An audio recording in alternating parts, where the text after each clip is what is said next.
Show is sponsored by HiveMind CRM. It is more than just a CRM. It is a real estate and business mastermind that comes with an all-in-one CRM. You can have unlimited websites and users. You can call, text, RVM, and email all in one user interface. And you can set up custom automations for any type and multiple businesses. 65% of companies start using a CRM system within the first 5 years of business. Once implemented, the HiveMind will save you on marketing, give you more time, and make more money. One of our users had his first $100,000 month using our system in June. We want to see you automate and accelerate your business. Text us at 210-972-1842 for future meetings and, of course, to get our $1 course on how to make more than 6 figures on one land deal. You can schedule your free demo today at hivemindcrm.io. Hey everybody, what's up? This is Anthony with the Hive Mind, and we want to welcome you to a special edition of the Hive With Us podcast.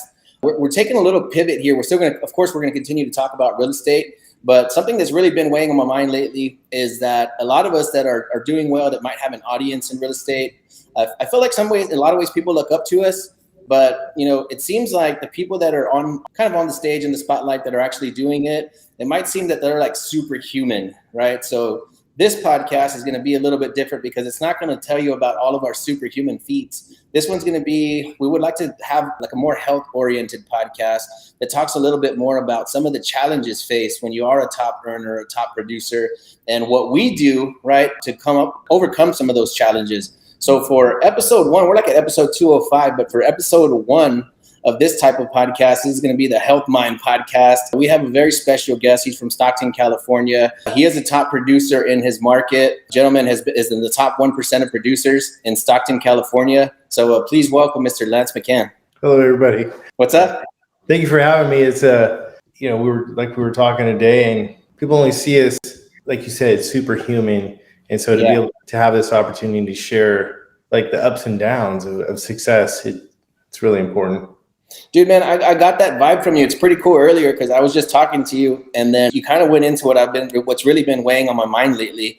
I feel like, it's not necessarily being fake, right? But we're only showing people one side of what it looks like or feels like to be successful. And then when you shared your story with me, I'm like, boom, this is it, man.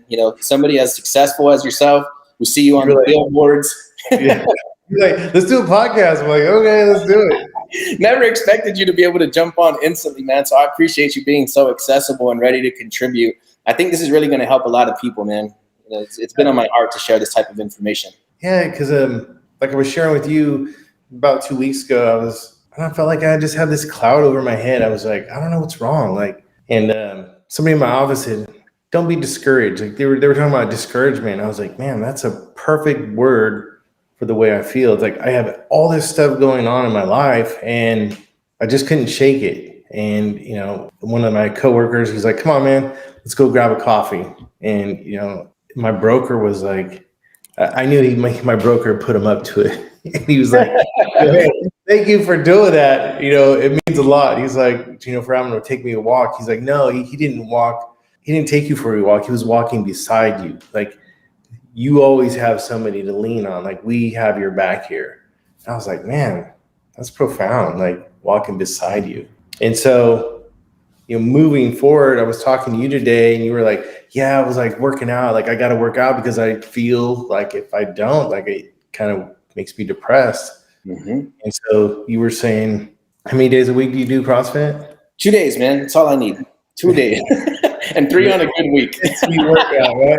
And so you said that, and just something just said, like, I got to share this with you. I have 2 kids, and I feel like I'm developing them. I'm not raising them. I'm developing them. I had dad operating like 100%, 110%. I'm always optimistic, and I was like, you know what? I need to share this with my kids because I don't want them to feel like they can't, like they're going to let me down if they're not at 110% all the time. Mm-hmm.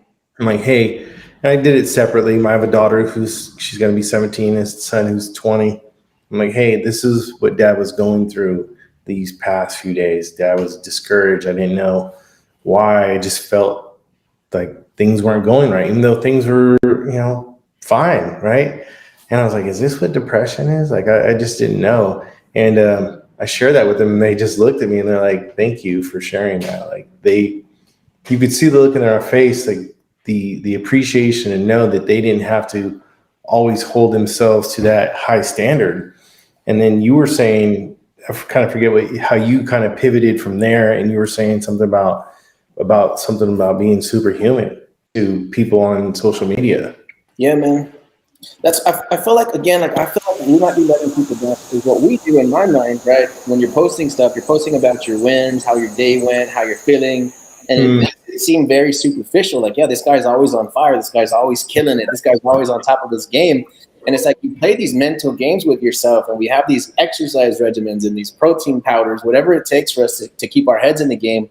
But then I feel like we're leaving behind a lot of people that say, well, shoot, I'm not superhuman, so I'm never going to get to that level because I don't operate like that guy operates. Maybe his nervous system operates differently than mine, or he didn't grow up like I grew up. He's entitled, right? So I wanted to have more of these conversations, like literally. I just want to figure out, like, what are the tips and tricks and the hacks for top performers? Like, so if you could share a little bit about, like, what do you do on a day-to-day basis to keep your head in the game, or when you do feel like maybe that dark cloud's rolling in, like, what do you do to pull yourself out of it? And, like, do you have anything you could share? Going back a little bit, I wasn't entitled. I grew up poor on the east side of Stockton. I had holes in my shoes and my jeans. Like, I didn't have a lot. And I think that drive for success, just put your head down and push through. But some days, like, I'll be in my office and I'm just like, I don't know, like, I've sat in my office and did 100 push-ups, not like 100 in a row. I can't do that, but as many as I could do in a row. Yeah. And just do 100 push-ups just for that chemical push, like something accomplished, right? Yeah. Or I'll take a couple laps around the parking lot just to, if I can't make it to the gym, which some days you can't, like you have appointments, all this stuff is going on. And I think it's important too to have some people to lean on, friends. I'm always a guy calling to check on my friends, you know what I mean? Like, yeah. And like during that time when I was discouraged, one of my buddies, he's like, hey man, just checking on you. We talked for about 5 or 10 minutes, and I texted him later that night, thank you, man. Like, I needed that. Like, yeah. I needed, somebody, just one of my friends, hey bro, you good? Yeah, I'm good. I think exercise is good, eating right. Ice cream is like my kryptonite, so I try to stay away from that. I try not to demonize the sugar, man. I'm not going to go too crazy, but I'm not trying to demonize sugar. So whenever I need an ice cream or a pie or something, no questions asked. Oh yeah, a gal from the office, she made a peach cobbler. I'm just like, I'm not going to say no. I'm just going to have a little piece, right? Like moderation. What do you do for your daily mental, IQ that you keep you sharp? Man, I think some of the bigger things that I do is I try to get up whenever my body wakes up. So I don't like to abuse my sleep and be up at 4:30 in the morning so I can start off my crazy rituals, because I feel like sometimes I am working till 10, 11 or midnight. I know that's terrible, but I kind of try to let my body wake up whenever I do. So sometimes it's like at 6, sometimes it's at 7, sometimes it's later. And then first thing I'm doing when I wake up is I'm going to hydrate. So I'll go for some water, and I'll try to do a little bit of like pink salt, maybe some lemon in there, maybe a little bit of apple cider vinegar. But first thing I'm thinking about is I need to hydrate. To get myself moving. Yeah. And then if everybody's still asleep, which they mostly 99% of the time are, I'll head downstairs, man, and I'll just pray and meditate. So I'll just sit still and in silence, no music, no nothing on. And I'll kind of just like, for one, try to feel gratitude. Even if I'm tired, even if I'm stressed, even if I got a bunch of crap going on, I'm just trying to like feel what gratitude feels like in my body. Just look around the house and say, hey, I have a safe house, I have a strong body, and just try to just find the things that I can appreciate, even when it gets tough sometimes to feel like, I got a lot caving in on me, and maybe that appreciation feeling gets further and further away. So I try to access it and locate it before I start doing anything. And sometimes that takes 5 minutes, sometimes it takes 40 minutes. But that's how I like to start my day, man. And honestly, I don't do it every day. So again, I don't want to make this about being superhuman. It probably happens 2 to 3 times a week.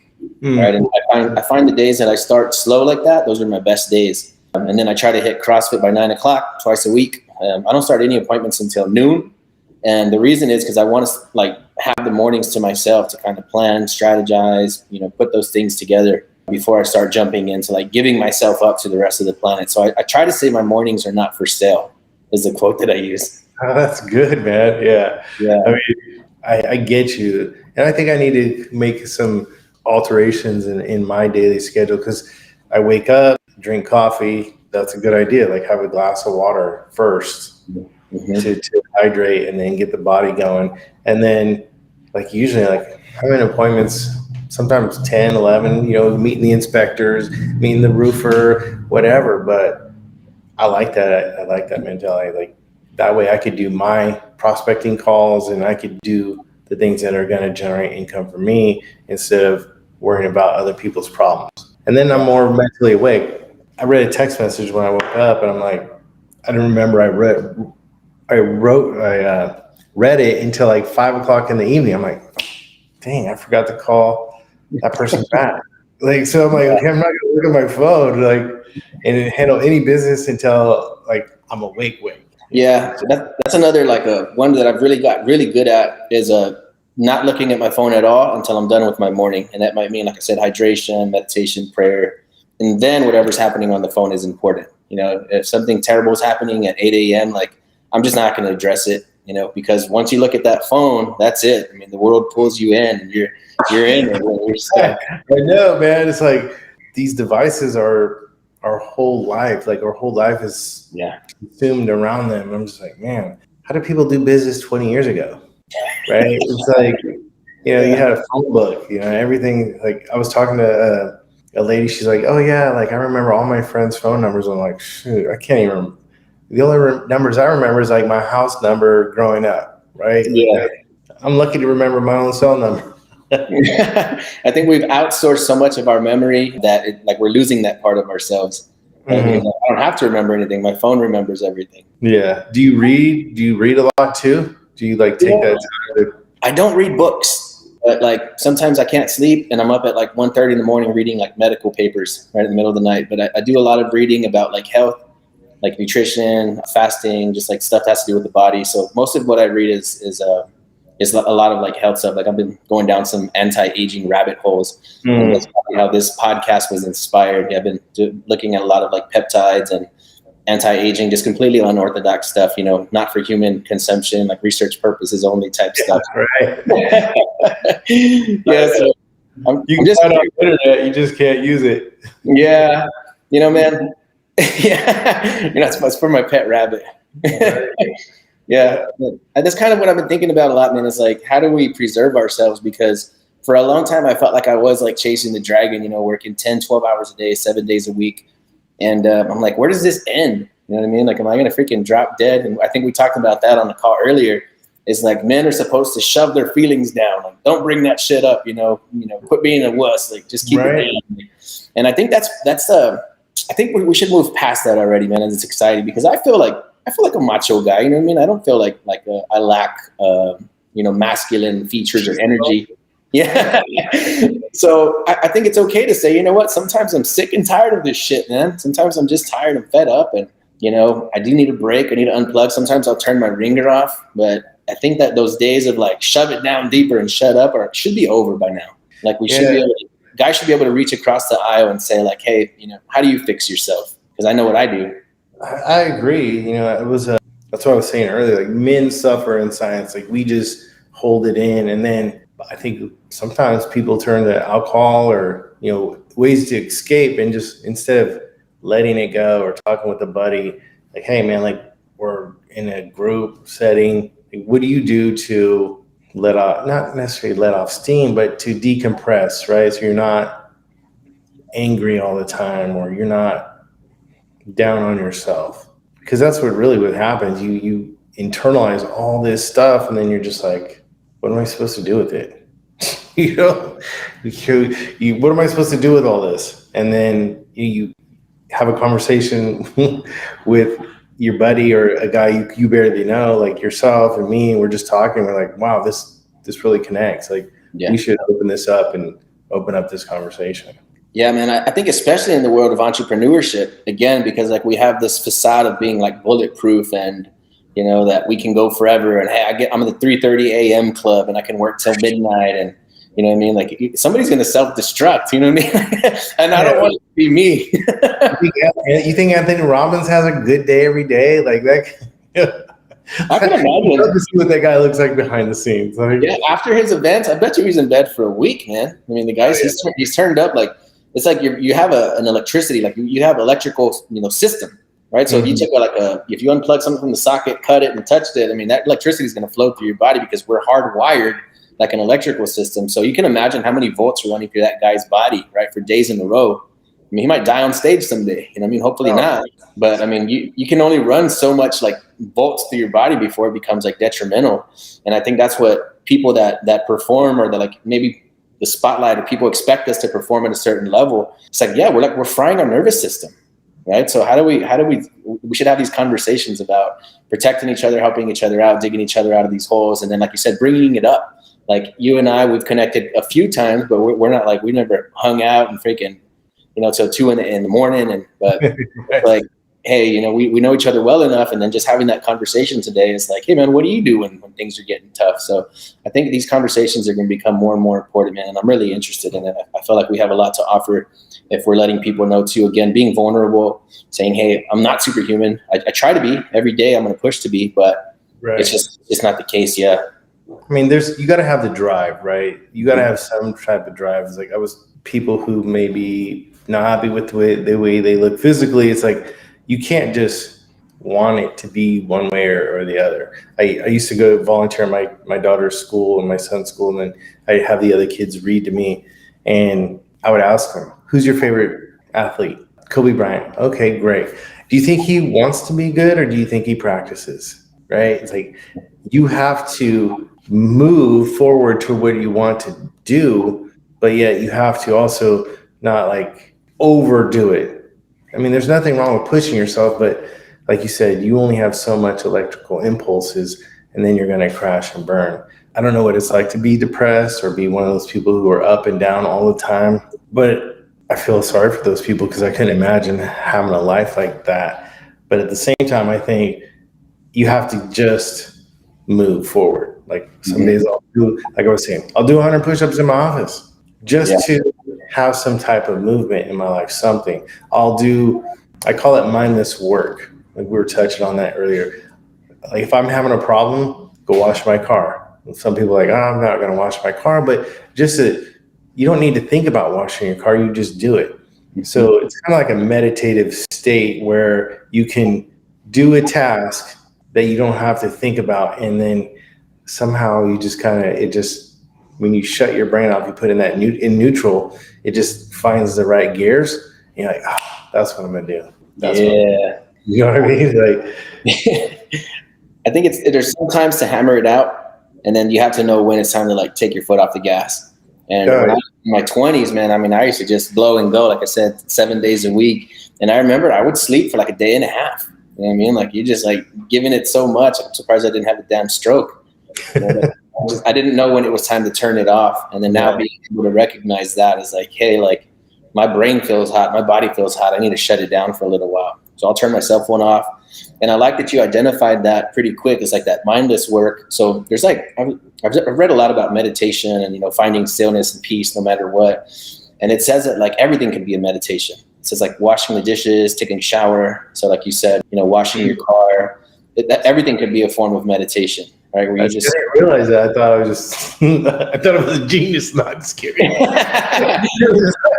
But that's good to know. Like I was onto something. No, dude, that's really huge. Actually, that's really, really huge. Being able to like find peace in your work. I am a religious guy, so I do like try to quote stuff. I'm just not good at scripture like some other people, because I always botch quotes. But I forgot who it is. But there's a quote in the Bible that says that like to just pray and pray unceasingly. Right. So I kind of think that's what they meant by that, is to just like everything can be a prayer. Everything can be a form of meditation. Like just slow down. Like everything's going to be okay. And I let myself like, oh man, I got a meeting right after that. I got a phone call right after that. Like I got to the office today. I want to say it was, man, maybe 12:30 or something. It's 4:30 now. And I have not got off the phone. Like meeting. As soon as I came in, everybody's like, hey, I got questions for you. And I'm analyzing deals, writing stuff down. Oh, I got to take this phone call. Like, I didn't catch a break for 3 hours straight. You know what I mean? So it's that all that stuff slammed right into this podcast, But of course, everything worked out perfectly. But it's like even in amidst of chaos, like you can just slow down. Like you can only do so much at once, and we got to constantly remind ourselves of that, especially if you're like a go-getter, because like you've trained yourself. It's like I'm going to perform no matter what. I'm going to perform. I'm going to hit my mark. And again, it's like you can do that very calmly, or you can do that like chaotically and haphazardly. So, and I tend to err on the side of like, ready, fire, aim. So it's like, Yeah, right. yeah, I'm not naturally like a calm person. So I have to constantly remind myself, like I can meditate, I can fast for days in a row. Like I have to constantly remind myself to ground, or I might take off like a rocket and end up on the moon or something. You could go days without, you could fast for days in a row. Like I've tried Dude, to do. I've done 21 and 23 days on green juice and water. Yeah. Oh, wow. Like, Yeah. I tried to do intermittent fasting. By 12 o'clock, I'm like, man, I don't know how these people do it. I've had all the fasting I'm going to take. Right. I need to eat before I tear somebody's head off. But Yeah.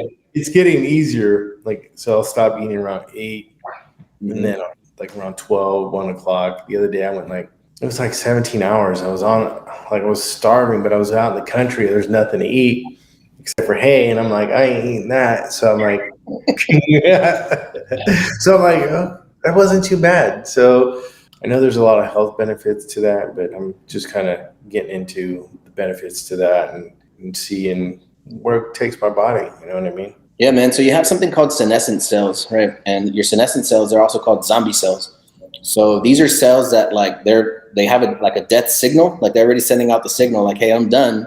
But your body cannot stop to recycle them as long as you continue to eat, right? Because your body's just like it's in its rhythm that it's caught in, and it's not going to stop. So when you start fasting, your body goes into like a stage of, it's called autophagy, like self-eating, and that's what it does. It starts doing cellular recycling. And it takes the good parts out of the cells to reuse them, and the bad stuff, it deletes them.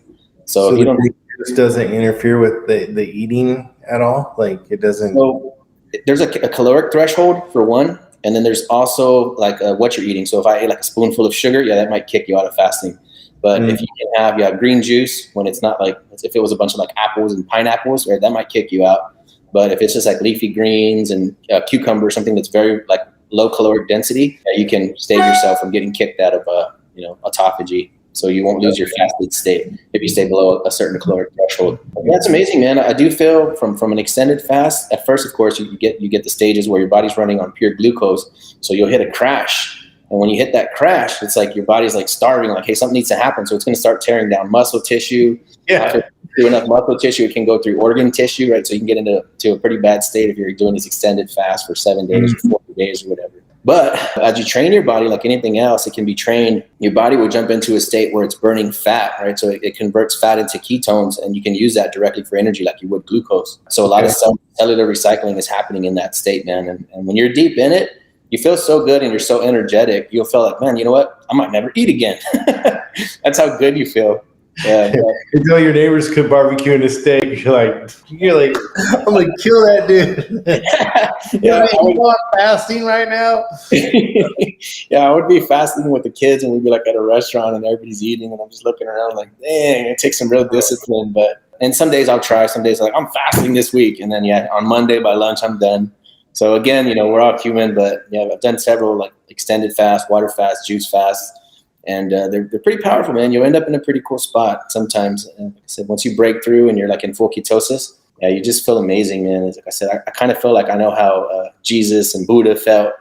They were like fasting for 40 days. Like, I don't know if I can do that, but I'm gonna try to do like a juice fast, like because it's called nectar. It's all natural juice. They juice everything in front of you. I have to go see what they have because I'm not, going to buy a juicer for a couple of days. It doesn't make sense, but yeah. As long as like it doesn't have, like you said, like a lot of apples or pineapple juice in there, just keep it all greens and give that a shot for a day or two. Well, you might grab a mix of two, right? Grab one that's mostly all greens, like lighter stuff, like cucumbers, and then maybe grab one that does have some of the pineapples and the apple and stuff like that. That way, in case you do get into a spot where like your blood sugar's crashing and you're starting to feel irritated or weak, then then you can just have a little bit of the sugar one, So you kind of like have it there as medicine, as an emergency situation. So I competed in a bodybuilding competition. I wanted, like, it was on my bucket list. Like, dang, I wanted to. But first, I started like, I want to have abs. I want to be ripped. Mm-hmm. And then my coach was like, "Bro, you're getting on stage. Like, there is no like, you're doing all this work. You might as well get on stage." I'm like, okay. And like, I was so disciplined. I worked out 3 days a week. I was strict on my diet. Had my cheat meal on Saturday, which was a double cheeseburger and a fry and a diet soda, because it was like already like 3,000 calories. Like but I was still always hungry. I was eating every 6 hours. I was always hungry. And I'm just like, man, when I got to the point, like working with people, I was so hungry. But now, like doing the fasting, like I could go like to like a little 10, 11 before I start to get grumpy. I'm like, how did I do that then? And how do I do this now? I'm just like, it's crazy because you get hangry and you're just like, man, like I wish these people would just hang up so I could go grab something to eat. So I'll tell you a good hack, man, to like kind of train your body to go from like burning sugar to burning fat is you could do like a spoonful of like butter or a spoonful of coconut oil, like mix that in your coffee or into a hot tea or something. Or Okay. yeah, that really does help a lot because you'll get that caffeine and then you'll get like a spoonful of fat. So you're still pretty much in that fasted stage because you haven't like broken that caloric threshold like on the glucose side. So it's like you force your body like, hey, you want energy? Okay, you're gonna have some ketones. So then your body will start to recognize that it needs to go to fat for a fuel source whenever you're in that fasted state. So you can go in and out easier. So it'll be a lot easier to like to get into like ketosis when you're doing a regular fast or a 16-8 or whatever. Maybe start to train your body that way. And it actually tastes amazing. Then you put some cinnamon and a spoonful of butter or something, a little bit of coconut oil in your coffee and blend it up. Turns into like a frappuccino or something, you know. Or like I've had that before, but the cinnamon, I was like, that's a good little, that sounds good. Yeah, it almost makes it seem like it's sweet, but it's not. But like the cinnamon, like your body recognizes it. Like this tastes like breakfast. It's like a cinnamon roll off. Yeah, dude. What's that? Do you take any vitamins or anything like that to like help, or is it your nutrients all from diet? No, man. Actually, like if you look inside, I have like one cabinet in my house that might be, I don't know, 4 or 5 feet wide, and it's like 2 doors, and it's just loaded up with all kinds of crap. But I use it like a medicine cabinet, right? So I don't take everything every single day. I think the main go-to that I have is a D3 K2, which helps your blood vessels from becoming calcified. When you are taking D3, right, it builds up, like you can get more calcium in your bloodstream. So the K2 makes sure that your body deposits that calcium in your bones and not in your blood vessels. I'm taking a DHA, so like a fish oil pill, one in the morning, one at night. And I've actually been using some CBD oil with a little bit of THC in it. And just from time to time, sometimes I'll take it like 2 or 3 hours. Yeah, like 2 or 3 hours before bed. And then by the time it's lights out time, you're done, man. So the CBD competes with the receptors, the same receptor as the THC. So if you have the CBD with it, it won't really you won't have too many of the psychoactive effects. Okay. Yeah. So yeah.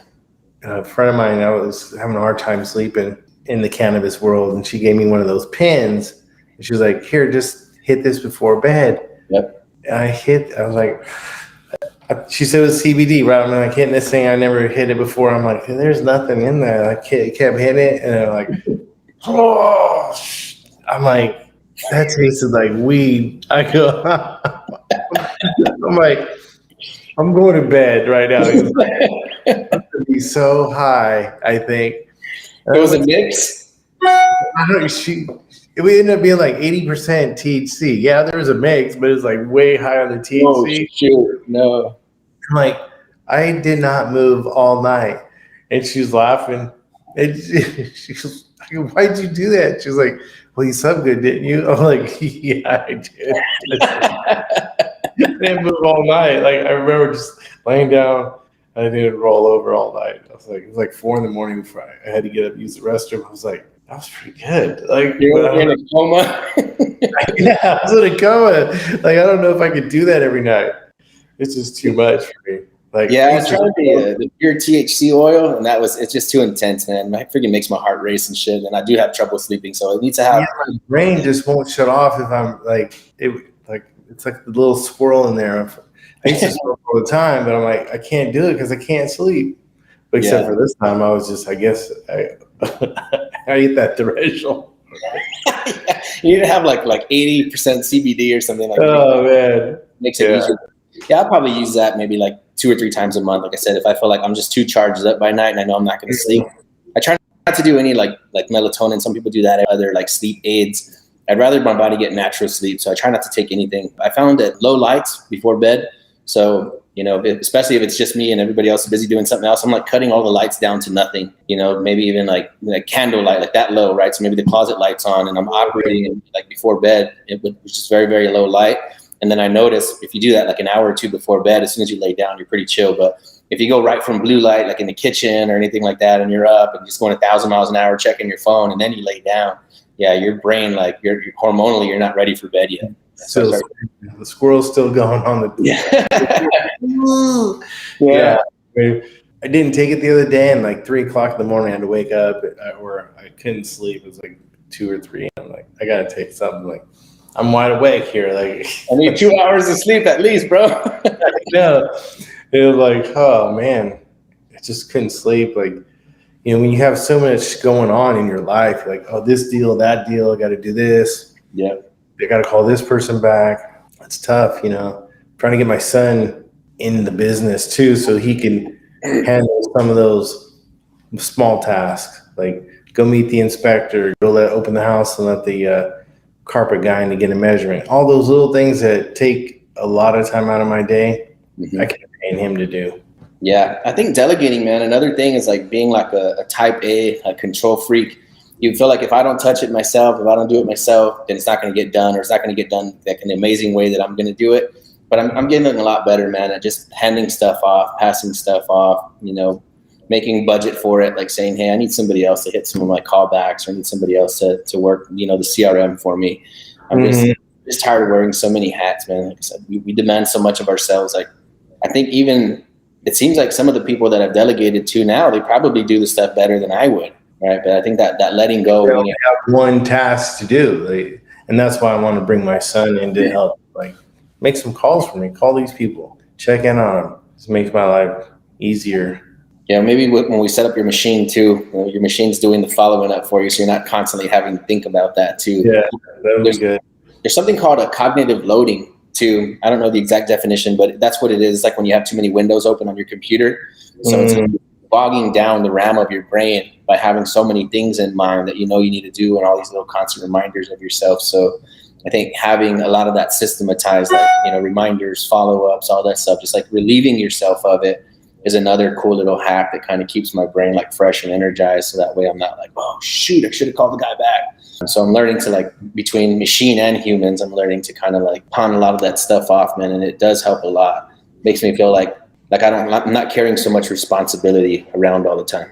And that's how we are as entrepreneurs. We're like, we've built this thing and it's our baby. We are taking care of it. And like you said, like, learning how to let some of that go, and delegating helps give us that quality time back for ourselves. Like, some days I'll be driving around, pull over in the shade because I'm out in the country or I'm going somewhere, turn the music up, turn my phone off, and take a quick 15-minute power nap.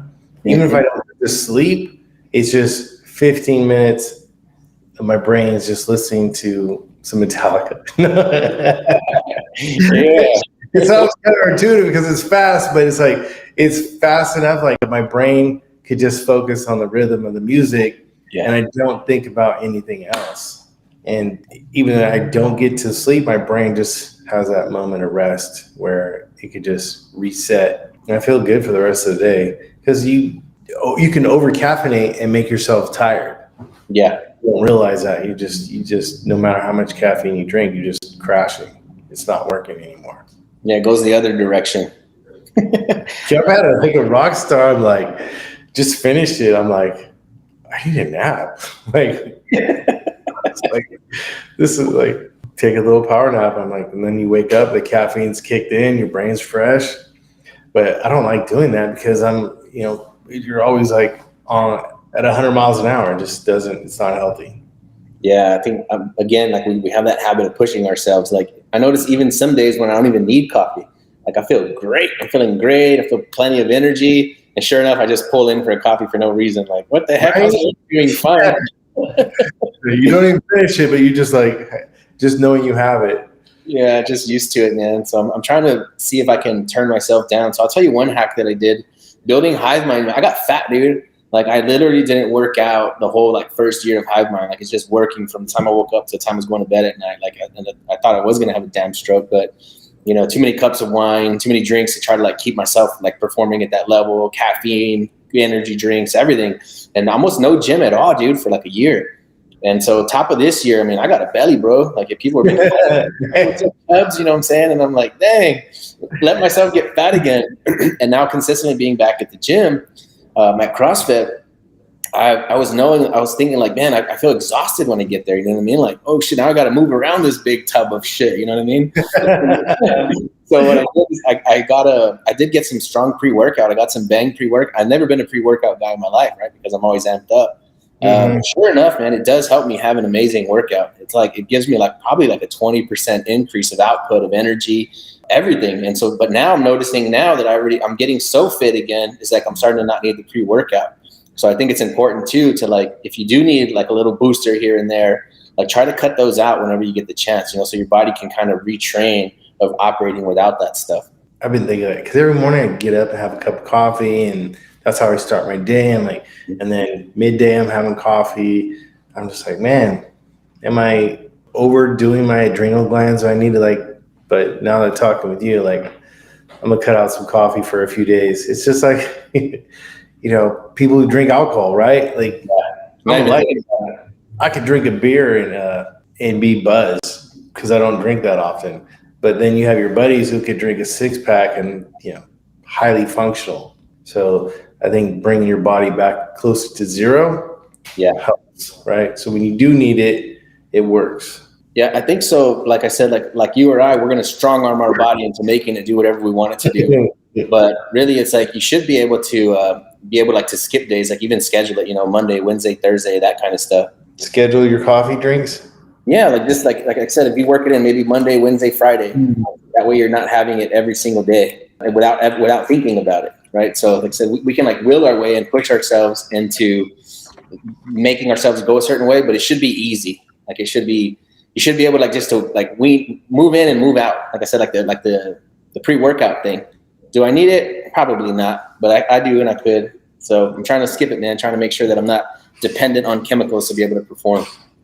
I agree. So well, I mean, I don't want to keep you too long. I know that we planned maybe about good 30, 40 minutes. So I think we're reaching a time. So you were on episode 1 of the Health Mind podcast. So we appreciate you, man. I'm sure we'll be seeing a lot more of you as we start to work together on that new campaign. Absolutely. Yeah. So maybe right after we get some success with that one, we'll bring you back on and let's see how things are with that. Sounds like a plan. I hope somebody gets something out of this, man. It's like, you don't have to be superhuman every day. Remember, man, Lance he's in the top 1% in Stockton, California. So if you guys have any deals for him to look at, both residential and commercial, he'll be able to help you move through those deals. So just keep that in mind. And yeah, man, thank you for being on here. Thank you for being humble enough to admit that we're not all superhuman. Absolutely, brother.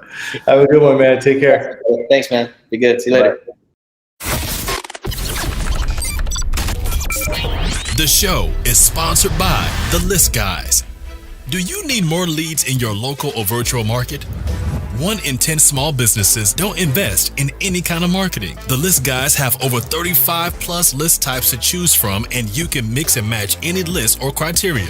We also use the skip trace list and provide up to 7 numbers and email addresses. Every list you purchase will be scrubbed against previous purchases. The List Guys are here to save you time. Contact the List Guys today at www.1listguys.com. That's www.1listguys.com.